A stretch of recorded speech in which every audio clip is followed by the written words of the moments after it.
Big boss Telugu season 9 చాలా interesting గా సాగుతోంది. ప్రస్తుతం 13వ వారంలోకి అడుగుపెట్టింది. ఈ వారం జరిగిన ఎలిమినేషన్ ప్రేక్షకులతో పాటు హౌస్ లో ఉన్న కంటెస్టెంట్స్ ను కూడా ఆశ్చర్యానికి గురిచేసింది. 13వ వారంలో నామినేషన్స్ లో రీతు, భరణి, సుమన్, సంజనాలు డేంజర్ జోన్ లో ఉన్నారు. ఓటింగ్ పోల్స్ ప్రకారం కూడా సుమన్ ఎలిమినేట్ అవుతాడనే ప్రచారం జరిగింది. ఒకానొక సమయంలో అయితే డబుల్ ఎలిమినేషన్ కూడా ఉండొచ్చనే టాక్ వినిపించింది. అంతేకాదు, బిగ్ బాస్ బస్ ప్రశ్నలు కూడా సుమన్ కోసం సిద్ధమై ఉన్నాయనే టాక్ కూడా వచ్చింది. కానీ చివరి నిమిషంలో నిర్ణయం మారి ఎవరు ఊహించని విధంగా రీతునే ఎలిమినేట్ చేశారు.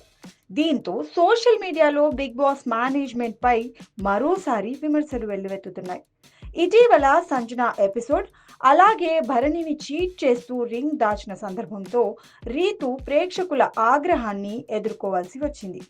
చాలా కన్నింగా ఆడుతోందని అనేక రీల్స్, వేల కామెంట్లు సోషల్ మీడియా ద్వారా వచ్చాయి. ఇది రియల్ టైంలో ఓటింగ్ డెసిషన్ పై ప్రభావం చూపినట్లు కనిపిస్తోంది.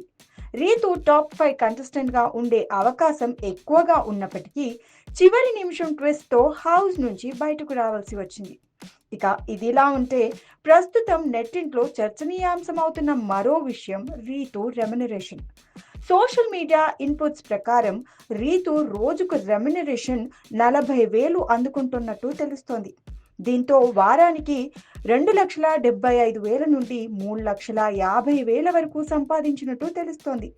ఇలా 13 వారాల పాటు బిగ్ బాస్ హౌస్ లో ఉన్నందుకు సుమారు 35,75,000 నుండి 45,50,000 వరకు సంపాదించినట్లు అంచనా.